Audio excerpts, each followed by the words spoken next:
Quiero invitarles en esta mañana que me puedan acompañar a la epístola del apóstol Pablo a los Colosenses, capítulo 3.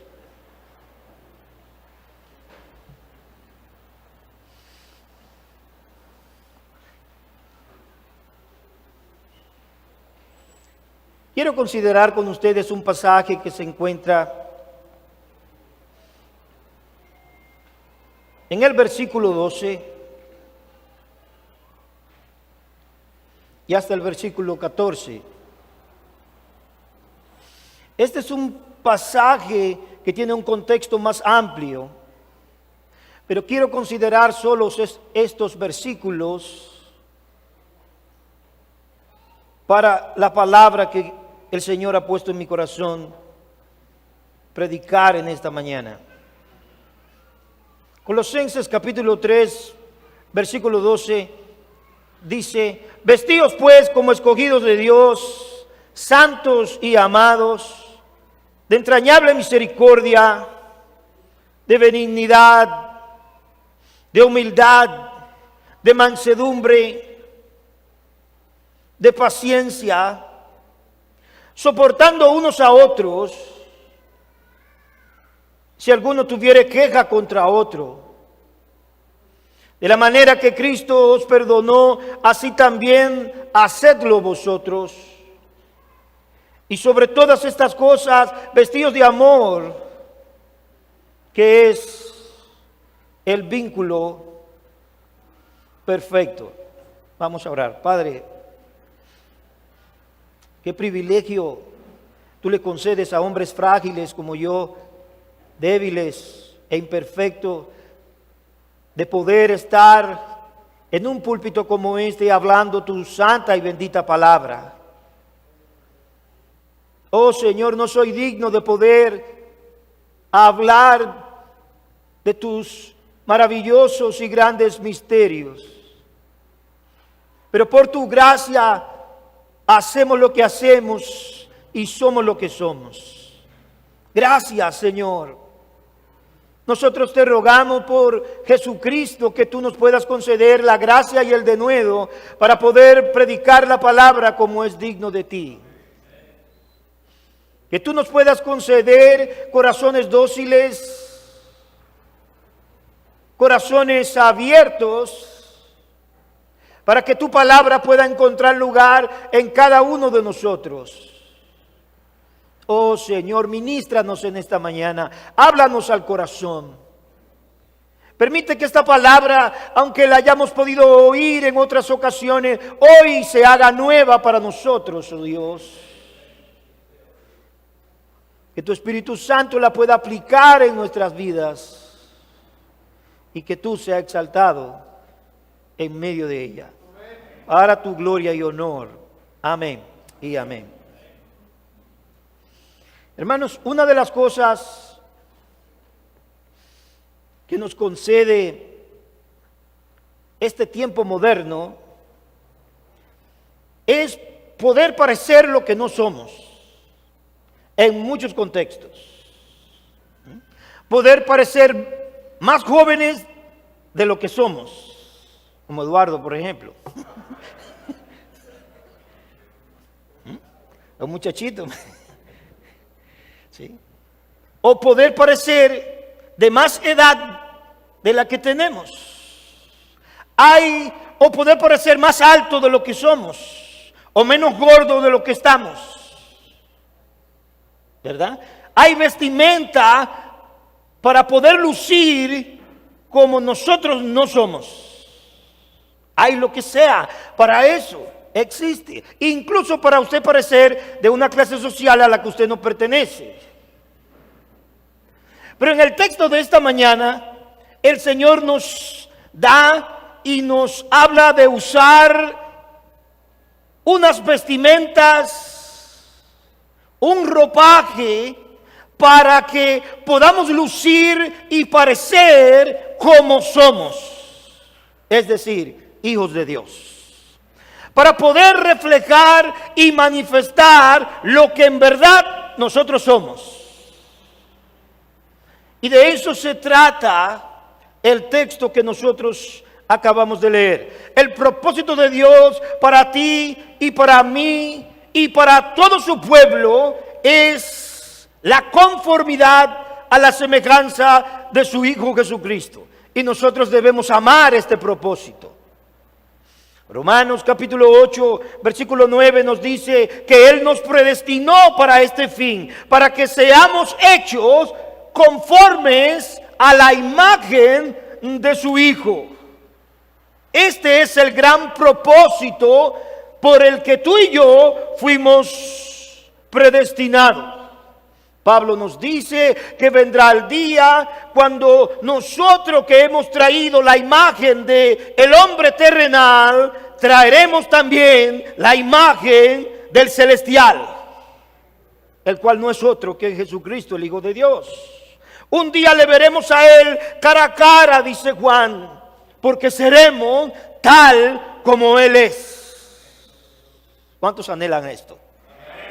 Sí, seremos como Él es. Mientras, nos dice Pablo, nosotros vamos siendo transformados al contemplar su gloria como en un espejo, de gloria en gloria. Él va haciendo una obra de transformación en la vida de sus hijos. Y tú y yo sabemos que esa obra de transformación no consiste en nuestras propias fuerzas. Porque nosotros somos muy buenos para hacer lo que antes hacíamos. Nosotros somos muy buenos para vivir como antes vivíamos. Pero ahora Él nos ha sacado de nuestra antigua manera de vivir y ya no somos lo que antes éramos. Aunque todavía no seamos lo que Él ha destinado que seamos. Amén. Pero lo seremos un día por la gracia del Señor. No por nuestras fuerzas, pero Él nos ha dado su Espíritu Santo, el cual nos capacita para vivir de la manera que nosotros en nuestras propias fuerzas no podríamos vivir. Lo que yo no puedo, Jesucristo lo puede en mí por su Espíritu Santo. Esto es lo que se llama en las Escrituras la obra de santificación, la que Él está obrando por su Espíritu en nosotros. Ahora el apóstol Pablo en este texto nos va a describir la obra de santificación como un proceso de quitarse ropa y de ponerse ropa. Noten conmigo cómo en el versículo 9 Él habla de cosas que hacíamos antes. No mintáis los unos a los otros, habiéndoos despojado del viejo hombre con sus hechos, pero revestidos del nuevo, el cual conforme a la imagen del que lo creó se va renovando hasta el conocimiento pleno. El único que se va renovando es el nuevo hombre. El antiguo hombre no tiene chance para la renovación. Su único destino es la muerte. Amén. Pero el nuevo hombre, dice Pablo, se va renovando. En consecuencia, ya no debemos seguir vistiendo al antiguo hombre o al viejo hombre que nosotros fuimos. En esto debemos parar. Versículo 7 dice versículos 7 en los cuales vosotros también anduvisteis en otro tiempo cuando vivíais en ella, pero ahora dejad también vosotros todas estas cosas: ira, enojo, maledicencia, blasfemia, palabras deshonestas de vuestra boca. Él ha hecho una obra transformadora en nosotros internamente, un nuevo hombre. Y esto debe reflejarse, dice el apóstol Pablo, manifestarse externamente por medio de nuestra conducta y de nuestras actitudes. Ahora Pablo nos dice en el texto que leímos qué clase de corazón y de actitud debemos exhibir nosotros. Y debemos esforzarnos por exhibir según la gracia que obra y opera en nosotros todos los días de nuestras vidas. Lo que debemos llevar puesto y exhibir como si fueran nuestras ropas diarias. Ahora, Nota conmigo que en primer lugar Pablo nos da 3 descripciones de lo que tú y yo somos como creyentes ahora en Cristo. Y estas 3 descripciones nos hablan de nuestra identidad y nos ayudan a recibir la exhortación que Él nos da. ¿Qué es lo que somos en Cristo? Dice Pablo. Vestidos como escogidos de Dios, como santos y amados. ¿No te alegra saber que tú eres un escogido de Dios y que Él te llama santo y qué más? Y amado. Nosotros debemos deleitarnos en esto, gozarnos en esta verdad. Nosotros somos escogidos de Dios, sus santos y sus amados. Gloria a Dios por esto. Todos estos calificativos eran propios del pueblo de Israel en el antiguo pacto. Y ahora son propios de nosotros, la iglesia de Jesucristo. Escogidos, santos y amados. Pablo le escribe a los Romanos capítulo 9 versículo 25 y dice, como también dice en Oseas, a los que no eran mi pueblo llamaré pueblo mío, y a la que no era mi amada la llamaré amada mía. Esos somos nosotros, el pueblo de Dios, elegidos.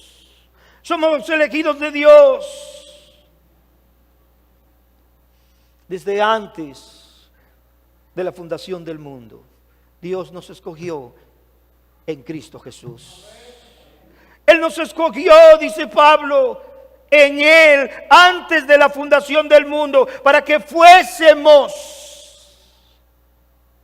santos y sin mancha delante de Él. Efesios capítulo 1, versículo 4. Romanos 8, 33. ¿Quién acusará a los escogidos de Dios? Nadie puede traer cargos contra ellos. Gloria al nombre de Dios por esto, hermanos míos. Dios no nos llamó por nuestras buenas obras, sino que como Pablo le escribió a Timoteo, según el propósito suyo y la gracia que nos fue dada en Cristo Jesús antes de los tiempos de los siglos.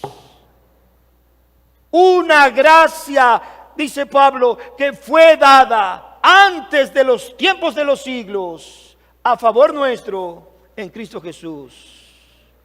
Pero esa elección de que se nos llame elegidos de Dios no es un concepto abstracto. Es algo que produce frutos. No es solo una salvación, una elección para salvación, pero es una elección para un modo de vivir. Es una elección para servir, en la cual Dios es glorificado. Una salvación que se muestra en la forma en que nosotros caminamos y vivimos.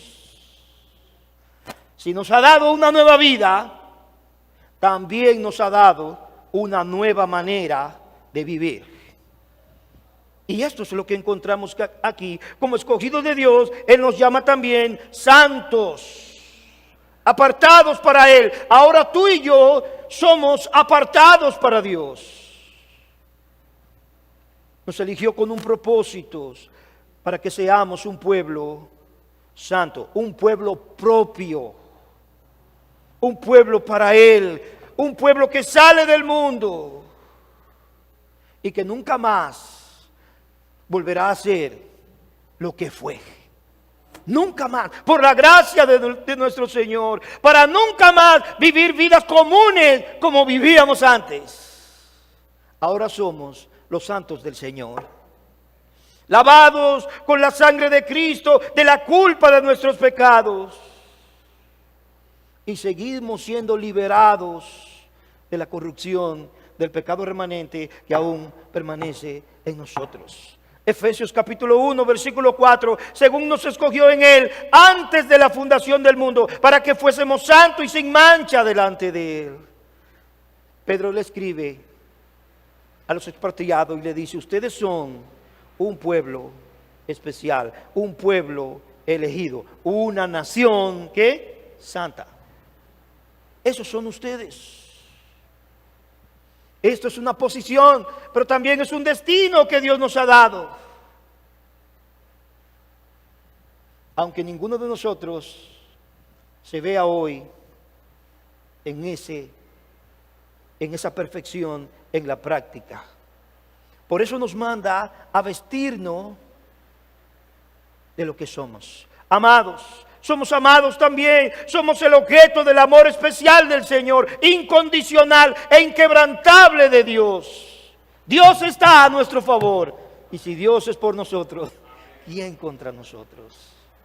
Sí, así lo dice la Escritura, pero nosotros, le dice Pablo a los tesalonicenses, siempre tenemos que dar gracias a Dios por vosotros, hermanos amados por el Señor, porque Dios os ha escogido desde el principio para salvación, mediante la santificación por el Espíritu y la fe en la verdad. Esta es la identidad en la que nosotros como hijos de Dios estamos plantados y estamos establecidos. Pero ahora Pablo nos dice cómo debe manifestarse la conducta y la actitud de aquellos que tienen tal identidad. Cómo debe fluir en esos que son elegidos, santos y amados, esa conducta que somos llamados a manifestar por medio de Jesucristo.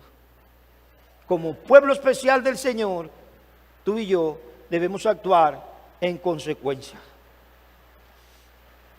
Vestidos se nos dice. Es muy significativo, quiero que note, que cada una de las gracias mencionadas aquí tiene que ver con relaciones personales. Cada una de ellas, porque el cristianismo es comunidad. Así que mire conmigo los vestidos de este nuevo hombre. Nos dice Pablo, vestíos de un corazón de compasión, de bondad, de humildad, de mansedumbre, de longanimidad. El primer aspecto que nos menciona es un corazón de compasión y bondad. Reina Valera dice, de entrañable misericordia y de benignidad. Esta misericordia y la benignidad es imposible separarlas. Y por eso hablamos de un corazón compasivo y bondadoso. Tierna compasión, como otras versiones dicen, o entrañable misericordia, como nos dice Reina Valera. Pero hermanos míos, esto es extraño en el mundo en que nosotros estamos viviendo. Aún en los mejores lugares. Porque el mundo es cruel. ¿Es así o no es así? Es cruel. Porque ahí prima el egoísmo. Esa es la característica del mundo. Un mundo egoísta, ególatra, donde prima el sálvese quien pueda. Yo primero, yo segundo y yo tercero. Ese es el mundo. Pero tú y yo antes estábamos marcados por esta misma característica. Nosotros también éramos egoístas, viviendo solo para nosotros mismos, una vida centrada en nosotros y en los nuestros. ¿Es así o no es así? Esa era nuestra forma de vivir. Pero aquí encontramos una bondad que es benigna, una bondad que es amable, que fluye de un corazón compasivo y misericordioso. Y ambas acciones tienen que ver con gente, tienen que ver con aquellos con los que nos relacionamos. Pero usted va a encontrar que en algún momento, aún a cualquiera de estas personas crueles, o aún a cualquiera que no tiene un corazón compasivo, le puede dar un ataque de compasión en un momento determinado. ¿No es así? Esta es la verdad. Puede actuar en un momento especial, como si fuera lo que no es.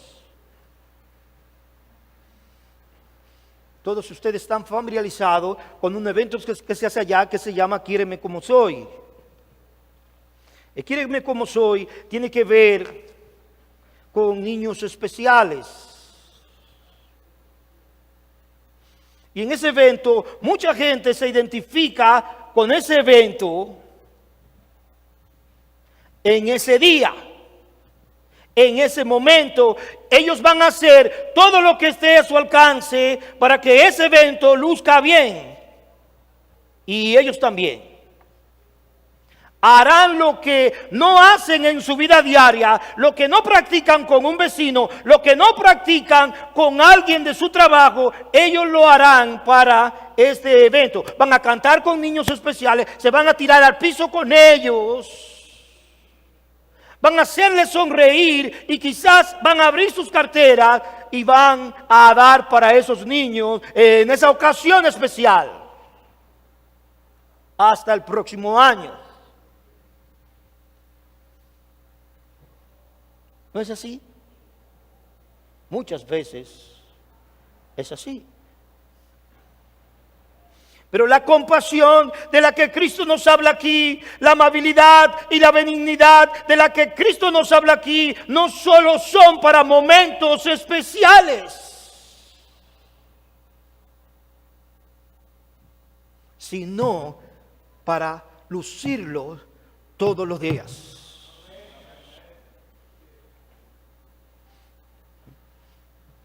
Deben ser parte de nuestro carácter. Dice Pablo, nosotros debemos tener esto como nuestra vestidura. Debe ser parte de cómo nos relacionamos con la gente en nuestra rutina diaria. Y para esto nosotros tenemos que decir, danos gracias, Señor. Danos gracias. ¿No es cierto? Porque ¿quién es suficiente ante esto? Solo la gracia del Señor nos puede capacitar para vivir de tal manera. Pero esa compasión de la que Pablo está hablando aquí debe impactar, esa bondad debe impactar desde que despertamos cada mañana.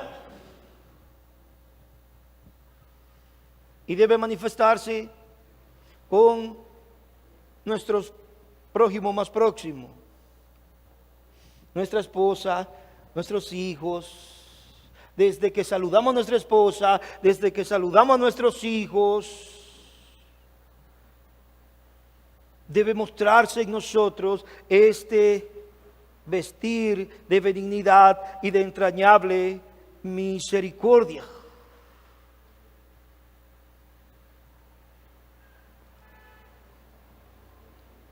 Hay personas que a veces no les gusta pasar tiempo con otros. Y por lo general, esa gente que no le gusta pasar tiempo con otros, tampoco los otros le gustan pasar tiempo con él.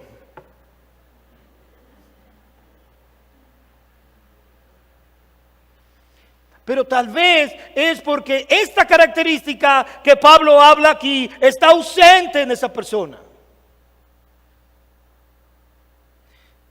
Y si no está ausente,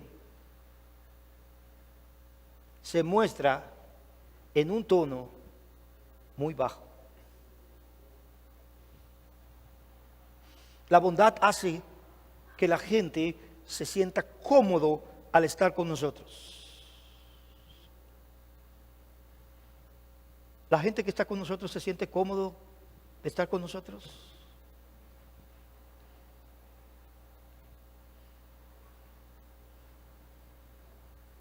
La gente que se acerca a nosotros, ¿disfruta el estar con nosotros? Esto es así. Pueden ser ancianos, pueden ser jóvenes, pueden ser niños. A todos atraía Jesús. Amén. A todos atraía Jesús.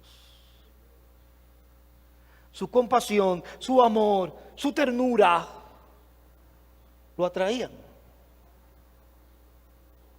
Él espera que aquellos que hemos sido objeto de ese favor inmerecido, de esa compasión que Él ha derramado para con nosotros, de esa grande misericordia que Él ha tenido con nosotros, ahora podamos reciprocarla a los demás. Y esto es un gran desafío. Con todos los demás, no con los demás especiales que cada uno de nosotros tenemos, sino con todos los demás. Y Pablo dice a los Gálatas, especialmente con aquellos que son la familia de la fe. Tú y yo como creyentes debemos procurar con todo el corazón abundar en esta virtud de nuestro Dios. Esta compasión bondadosa, gentil, es práctica, es dinámica, no es teórica, nos mueve a la acción. Es mucho más que estar en un culto. Es mucho más que congregarse los domingos para adorar a Dios. Tiene que ver con nuestra forma de vivir 24/7. Amén.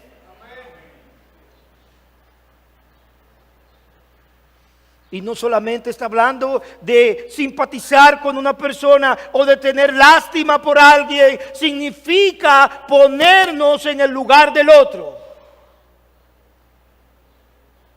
Y yo reconozco que esto está muy por encima de nosotros. Pero a eso es que aspiramos. Amén. Esa es la meta. Por la gracia del Señor debemos vivir como Él quiere que vivamos. Sí. Demanda un esfuerzo deliberado de la mente y de la voluntad. Porque la compasión y la misericordia nos sacan de nuestro confort, de nuestra comodidad. Y nos hace detenernos para ayudar, para atender, para dar. Traiga a la mente cuando el Señor fue llamado para ir a mirar la hija de Jairo que estaba enferma y va en el camino. La Escritura nos dice que mientras va de camino se detiene el maestro. Y sus discípulos le dicen, ¿por qué te detienes?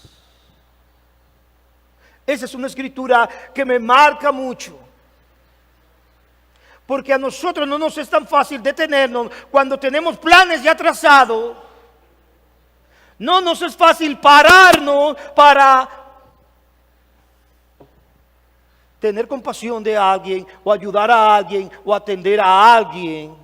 Porque nosotros tenemos algo que es mucho más importante que esto que se pudo haber presentado. Pero el Señor se detiene. Y dice, ¿quién me ha tocado? Hay una niña que está enferma, pero hay una mujer que es anciana, que sufre por muchos años y el Señor se detiene.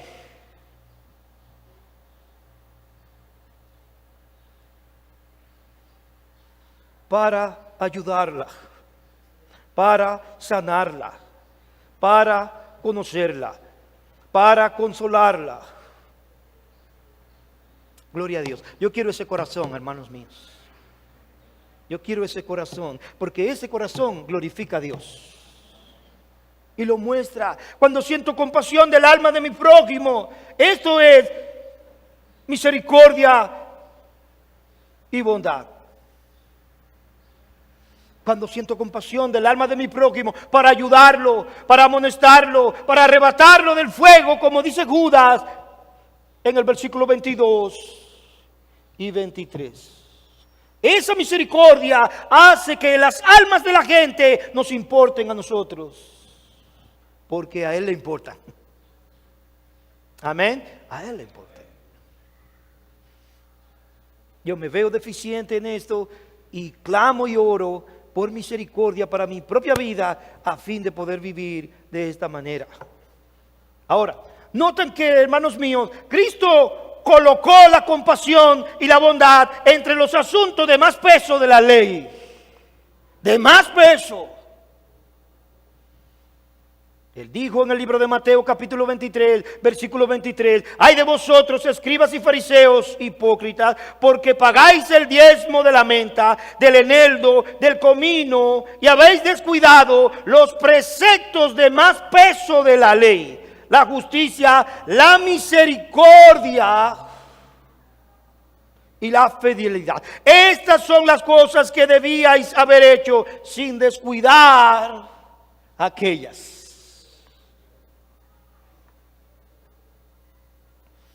Esto es todo lo contrario del vicio de la cultura de darle a cada quien lo que se merece. ¿Sí? No. Aquí no está hablando de hacer misericordia para el que se merece. Aquí no está hablando de hacer bondad para el que se lo merece. Aquí no está hablando de consolar al que se lo merece. O en otras palabras, al que ha hecho eso para mí. Porque Cristo dijo que para hacer eso, de esa manera, no se requiere gracia. Porque los pecadores hacen lo mismo, le prestan los tanto a los que le prestan, aman a los que le aman y tienen misericordia de los que tienen misericordia de ellos. No se necesita ser un hombre nuevo para actuar así. Pero para ayudar al que no nos ayuda, para hacer misericordia al que no la hace conmigo, o para darle al que no me da, se requiere gracia de Dios. Y es una gracia que está disponible para ti y para mí. Lucas capítulo 6, versículo 34, Jesús dijo, si hacéis bien a los que os hacen bien, ¿qué méritos tenéis? Porque también los pecadores hacen lo mismo. Si prestáis a aquellos de quienes esperáis recibir, ¿qué méritos tenéis? También los pecadores prestan a los pecadores para recibir de ellos la misma cantidad. Antes bien, amad a vuestros enemigos. Y yo digo, eso está muy, es el Himalaya. ¿Sí? ¿Tú te ves capacitado para amar a tu enemigo? Yo no me veo capacitado para amar a un enemigo, solo por la gracia de Dios. Porque Cristo no me está diciendo que no le haga mal al enemigo. Yo creo que puedo hacer eso, no hacerle mal al enemigo. De hecho, los no creyentes dicen, yo no le hago mal a nadie. No, pero Cristo dice, antes bien, amad a vuestros enemigos y haced bien y prestad, no esperando nada a cambio, y vuestra recompensa será grande y seréis hijos del Altísimo, porque Él es bondadoso para con los ingratos y perversos. ¡Wow! No para los buenos. Siempre el inconverso está creyendo que le está yendo bien porque él se lo merece. Pero Cristo dice que Él le hace bien aún a los ingratos y perversos. Y Cristo ahora nos invita a nosotros, sed pues misericordiosos, así como vuestro Padre es misericordioso. Alabado sea el Señor. En otras palabras, cuando hacemos así, mostramos lo que en verdad somos, hijos de Dios. Una bondad amable, créeme, hermano mío, es esencial para todo cristianismo verdadero. Esta bondad y esta misericordia son esenciales para la credibilidad del Evangelio. Es imprescindible para la credibilidad del Evangelio. Pero aquí no estamos hablando de la misericordia corporativa de una iglesia. Aquí no estamos hablando de la bondad corporativa de una iglesia que va a una comunidad, que hace el bien como iglesia. Aquí estamos hablando de la manifestación de esta misericordia de Cristo, de esta bondad de Cristo y de esta gentileza de Cristo personalmente, cada creyente en particular.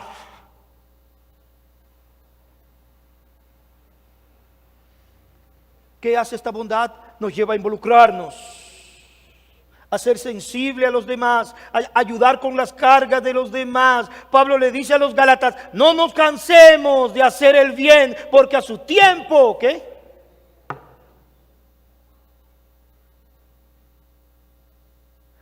Ahora, la palabra bien está acompañada de hagamos.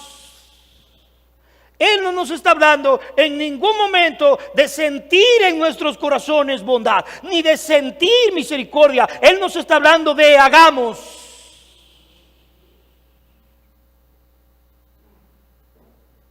Usted ha oído gente que dice: él tiene un buen corazón. Sí. Él es de buen corazón, pero le cuesta hacer lo bueno. Es una contradicción. ¿Podría pasar con nosotros que nos limitemos al evangelismo? No, Pablo dice: hay que hacerles bien, como el Señor hace bien. Pero esto cuesta, y lo sabemos, ¿sí? Un corazón compasivo, un corazón de misericordia nos va a sacar de nuestro confort. Hay un precio que nos va a hacer pagar. Nos va a llevar a involucrar nuestro tiempo y quizás nuestros recursos para ayudar a otros. Pero nosotros debemos decir: sí, Señor, hazlo conmigo. Yo quiero glorificarte de esta manera. Todavía no somos lo que tú quieres que seamos. Pero hermano, el mundo está lleno de hogares rotos. El mundo está lleno de necesidades. Está lleno de necesidades. No hay que tener un mapa para poder ponchar dónde están las necesidades. Están en todas partes. Vidas destruidas, matrimonios quebrantados, gentes atrapadas. Pero también en la iglesia hay necesidades. Y Dios nos ha dado mucho a nosotros para que nosotros podamos darle a otros capacidades, dones, talentos, recursos para hacerles bien. ¿Qué dijo Cristo? Como iglesia nosotros debemos ser reconocidos, no por lo que no hacemos, sino por lo que hacemos, dijo Cristo. Así alumbre, ¿qué? Vuestra luz delante de los hombres. Así brille vuestra luz delante de los hombres, para que vean. Él quiere que vean. El mismo Señor que dice que lo que hace tu derecha no lo sepa tu izquierda, dice que quiere que los hombres vean nuestras buenas obras para que glorifiquen a vuestro Padre que está en los cielos. Aleluya. Él quiere esto. En otras palabras, ellos pueden ver que vamos a la iglesia y pueden ver que llevamos un nombre, que somos evangélicos, pueden ver que tenemos Biblia, pero Él quiere que vean algo más que eso. Amén. Yo digo: Señor, ten misericordia de mí y ayúdame de tal manera que esto cada día se haga parte de mi carácter y de mi vida, para que tú lleves gloria. Pero Pablo habla de algo más. Dice que debemos vestirnos de humildad y mansedumbre. Dos palabras también que no se pueden separar. Porque no hay tal cosa como un hombre humilde y que no sea manso. Y tampoco hay tal cosa como mansedumbre sin humildad. Una va unida a la otra. Y estas virtudes fueron las que Cristo usó para definirse a Él mismo e invitarnos a imitarlo. Aprended de mí, que soy ¿qué? Manso y humilde de corazón. Dos virtudes. Si la anterior escasea en el mundo, estas brillan más por su ausencia. La cultura la rechaza totalmente.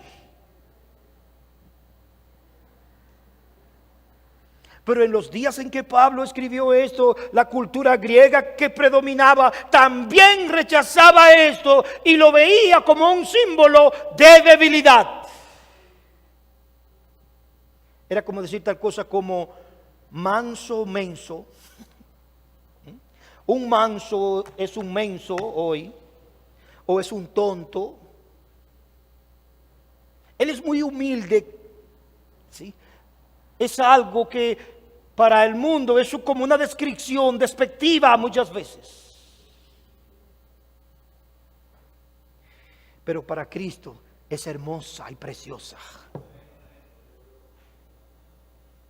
¿Sí?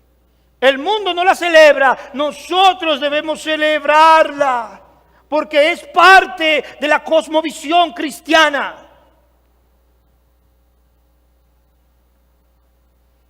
¿Cómo se mira esto en la práctica?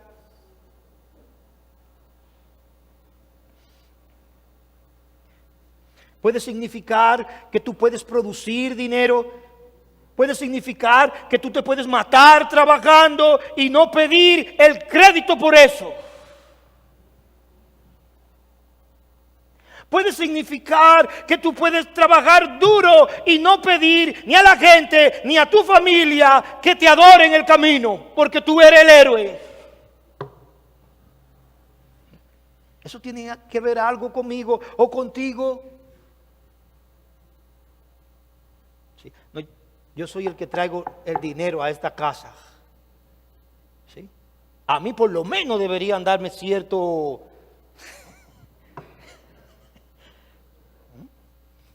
aplauso, algo debo tener yo. Yo debo ser el héroe de mi matrimonio, debo ser el héroe de mis compañeros de trabajo, yo debo ser el héroe de la iglesia, porque yo soy una persona clave. ¿Usted se ha considerado clave en algún momento?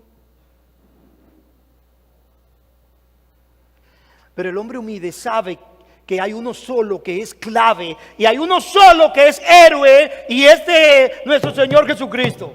Él es el héroe y Él es la persona clave. Tú puedes pensar, si yo parto de este mundo, ¿qué sería de mi familia? Oye, hermano, tu familia va a seguir, créeme. Si Cristo está ahí, tú puedes morir hoy y podemos hacerte tu funeral. Mañana tu familia estará siendo sostenida y sustentada por el Señor.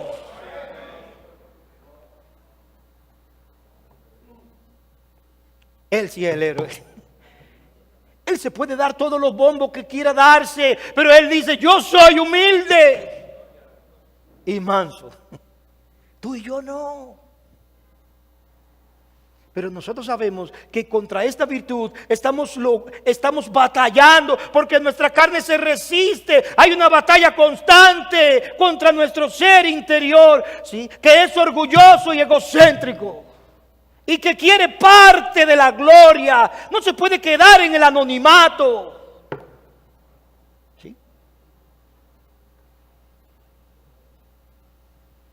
Es verdad que somos orgullosos. Nos buscamos en los álbumes, en Facebook nos buscamos. Si nuestra foto no está en el grupo, no, esa foto no sirve. ¿Quién la tiró?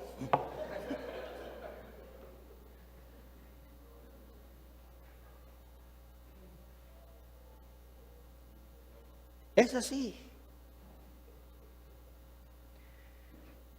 Pero la Biblia nos dice que este orgullo es lo que convirtió a los ángeles en demonios.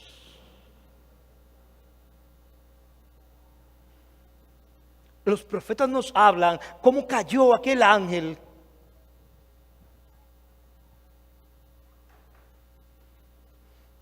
Agustín, en su libro La ciudad de Dios, dice que todo el mundo pertenece a una de dos ciudades.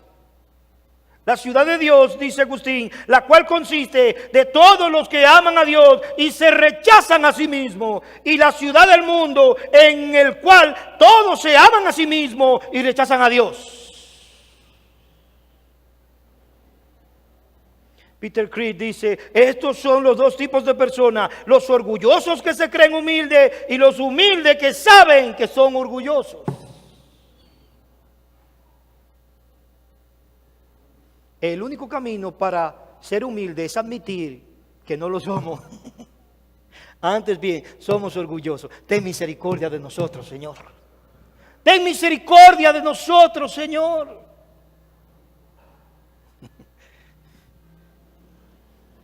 Yo he tenido gente en mi oficina que dice, pastor, mire, yo podré ser muy malo, pero mire, yo tengo una cualidad, soy muy humilde.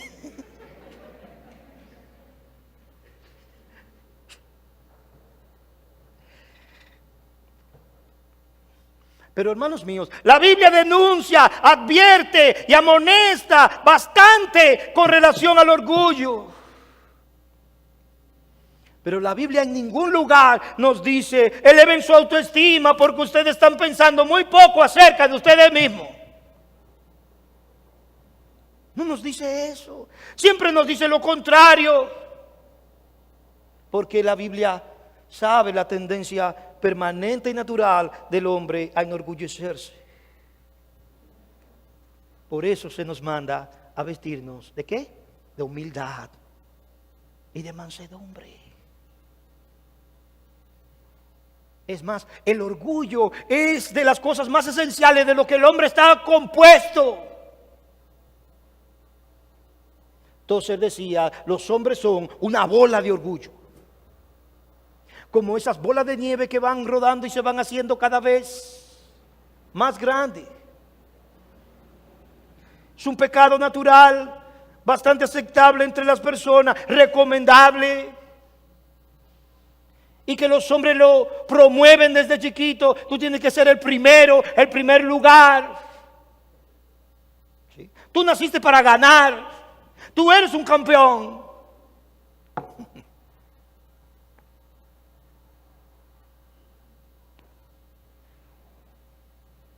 Menos de eso no quiero. ¿Sí? Yo vi a un niño descorazonado llorando porque no lo hizo bien en el violín. Y se quería morir.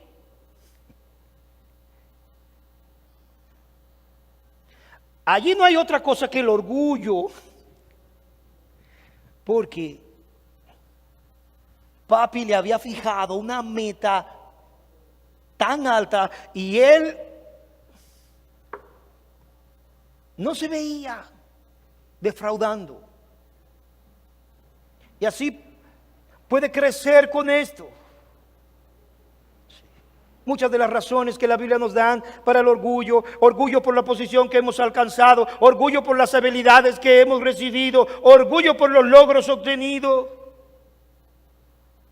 orgullo por lo que puede producir las riquezas materiales o los bienes materiales, orgullo por las posesiones, orgullo por el conocimiento, orgullo por los dones y la superioridad, orgullo por la piedad,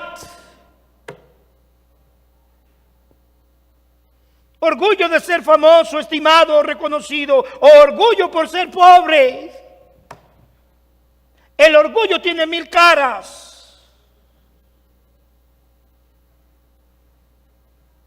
Orgullo de nuestras propias experiencias.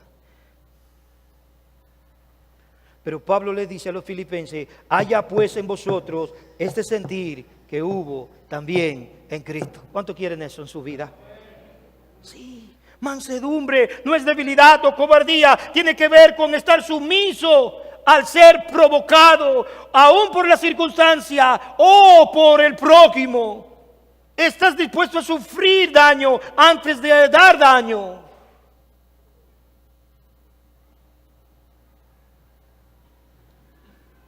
Los mansos no se resisten ante la adversidad. Ellos saben que todo proviene de Dios y de su bondad. Gloria al nombre del Señor. Pero aquí aparece otras dos palabras, longanimidad y perdón, o paciencia y perdón.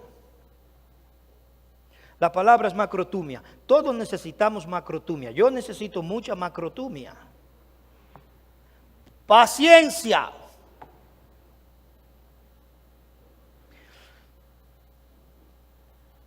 Pablo dice, entrañable misericordia, benignidad, humildad, mansedumbre, paciencia.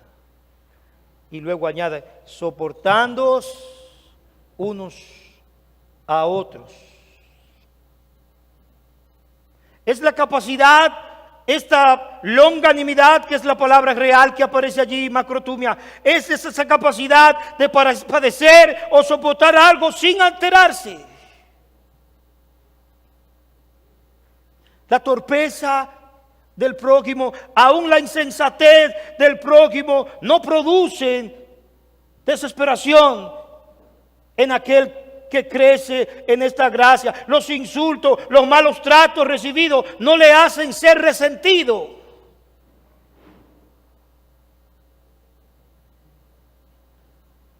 Pero los discípulos de Jesús fueron enviados a una aldea de los samaritanos y ellos mostraron todo menos esta gracia. Lucas 9 nos dice que Jesús envió mensajeros delante de él, los cuales fueron y entraron en una aldea de los samaritanos para hacerles preparativo. Pero ellos no lo recibieron, porque su aspecto era como de ir a Jerusalén. Viendo esto, sus discípulos, Jacobo y Juan, dijeron: Señor, ¿quieres que los amemos? Ahora, yo quiero que usted entienda que esto fue una oración, porque ellos están orando aquí. ¿Cuál es la oración? Señor, dicen ellos, Señor, ¿quiere que mandemos que descienda fuego del cielo como Elías y lo consuma?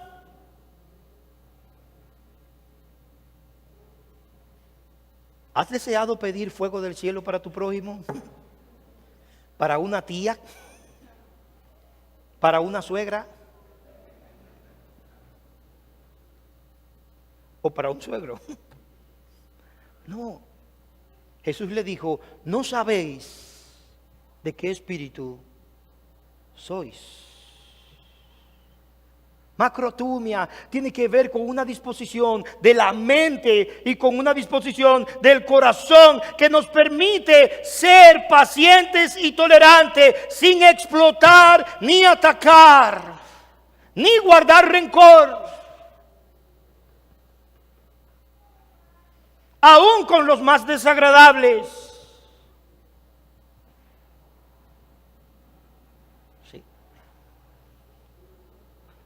En Santo Domingo, por el tránsito, necesitamos mucha macrotumia.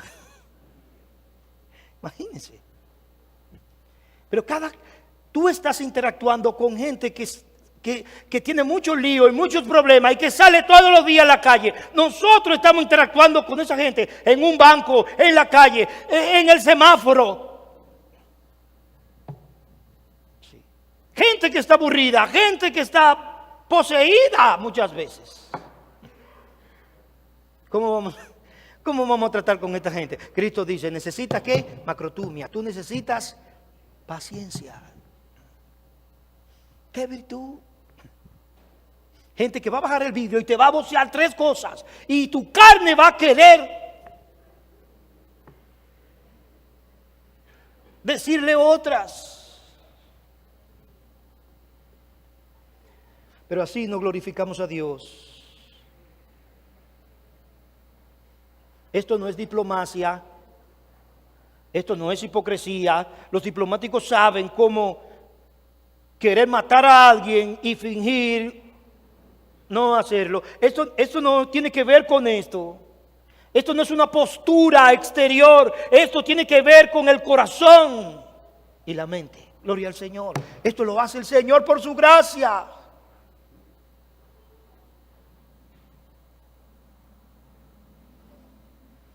¿Qué fue lo que el Señor mostró con nosotros cuando éramos torpes?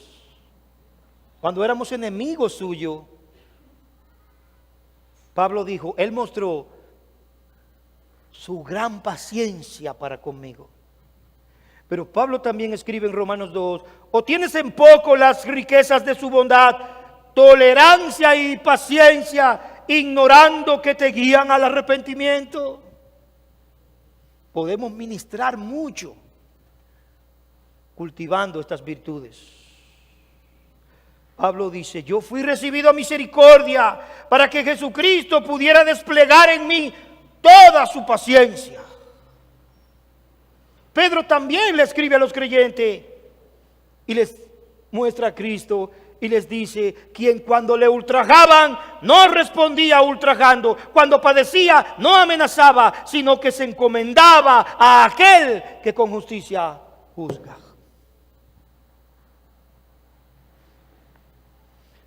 Dos palabras más, tolerar y perdonar. Pablo dice, soportándoos unos a otros. ¿Por qué Pablo tiene que hablarle a los creyentes de soportarse unos a otros? Parece que Pablo no tenía el prejuicio de que los creyentes se llevan todos muy bien, ¿verdad? Parece que Pablo no presuponía que todo el mundo en la iglesia se lleva bien. No, soportándose unos a otros. Si no hubiera algo de alguna persona en la iglesia que no nos agrada a nosotros, Pablo no estuviera escribiendo esto. Pero en la iglesia del Señor sí, coexisten y conviven toda clase de personas. Negros, blancos, pobres, ricos, ¿sí? Cojo, manco. Él sabe que hay cosas de ti que me pueden molestar a mí, aunque no sean pecaminosas. Hay actitudes tuyas que a mí no me agradan. Sí. A mí no me gusta estar con él porque él habla demasiado. Y es pecado hablar demasiado, pero a mí me da una cosa. Sí. No para de hablar. ¿Sí? O no me gustan sus chistes, o no me gusta su forma, no me gusta cómo viste. Es más, no me gusta cómo combina la ropa. Pero eso solo me pasa a mí, ¿verdad? No, también te pasa a ti. Pero la solución que Pablo nos da no es evítense. Si ves a alguien que tiene cosas que no te agradan, evítalo. ¿Sí? Nunca lo invites a comer. Te puede dañar el almuerzo. No, Pablo no nos da una receta. Evítalo, sepárate de él. Pablo nos da una receta totalmente diferente. Sopórtalo. ¿Qué dice allí? Soporta. Soportando ¿qué? Unos a otros. Comprensivo, tolerante, indulgente, por amor. Tolerante con sus rarezas. Hay gente rara. Sí, yo reconozco que lo hay. Y probablemente yo sea uno de esos para otros. Pero ¿cuál es? Sé comprensivo con la falta de él, con la rareza de él. Sé comprensivo, no lo evite, no te separes de él. Escribió a los Efesios, con toda humildad y mansedumbre, con paciencia, soportando unos a otros en amor. Le escribió a los Romanos capítulo 15, por lo tanto, acéptense unos a otros, tal como Cristo los aceptó a ustedes, para que Dios reciba gloria.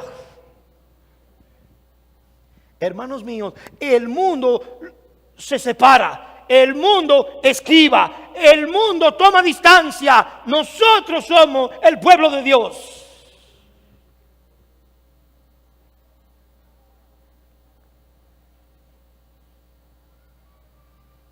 Pastores, no me gustan sus ocurrencias, sus hábitos. pide gracia. ¿Sí? Pide gracia para que crezcas y puedas aún convivir con este hermano. Pero ¿y qué tal si lo que está ocurriendo es pecaminoso? Pablo también nos da, entonces, aplica el perdón. ¿Qué dice? Perdonándoos unos a otros si alguno tuviere queja contra otro. La palabra aquí perdonar es dar gracia. No exigir pago, sino dar gracia. Sí.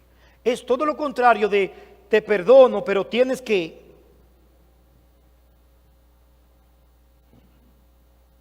No. Dar gracia.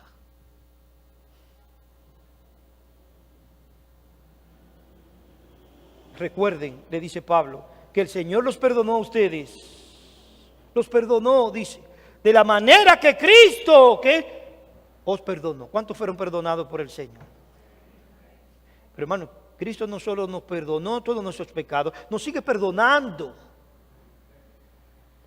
toda vez que faltamos. Amén. No toma distancia de nosotros, sino que nos da gracia y nos perdona. Pablo dice, ¿alguno tiene queja contra su hermano? ¿Hay alguna queja contra tu hermano?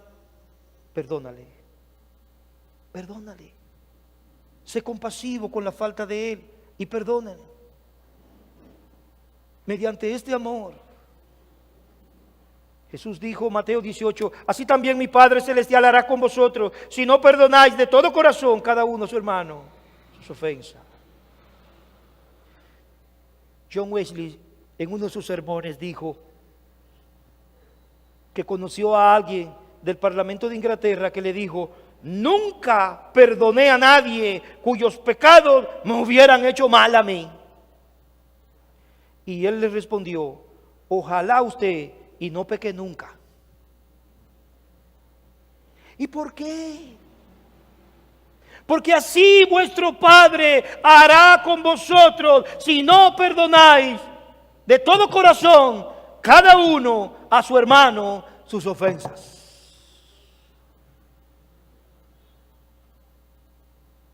Señor, no le tomes en cuenta, dijo Esteban mientras lo apedreaban, no le tomes en cuenta este pecado, imitando al Señor.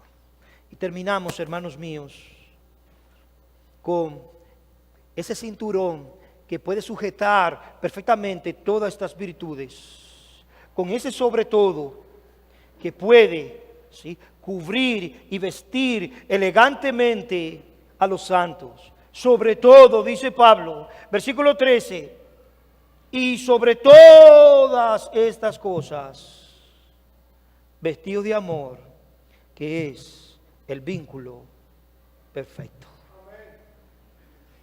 La supremacía del amor. El amor es cabeza, los frutos espirituales de Gálatas, capítulo 5. Pablo dijo que el amor es una deuda que siempre va a estar abierta y que nunca podremos saldar entre tú y yo. Nunca podremos saldarla. Pagad vuestras deudas los unos a los otros. Pero el amor nunca podremos saldarlo.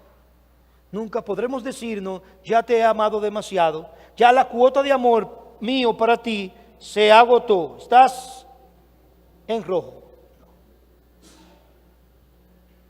Siempre tendremos esa deuda de amor pendiente, porque el amor del Señor sigue fluyendo a favor de nosotros. En el amor siempre quedamos cortos. Es el vínculo perfecto.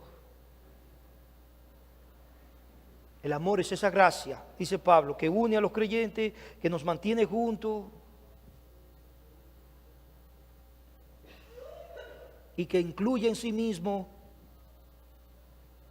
todas estas virtudes que acabamos de decir. Porque el amor es bondadoso, el amor es paciente, el amor es misericordioso,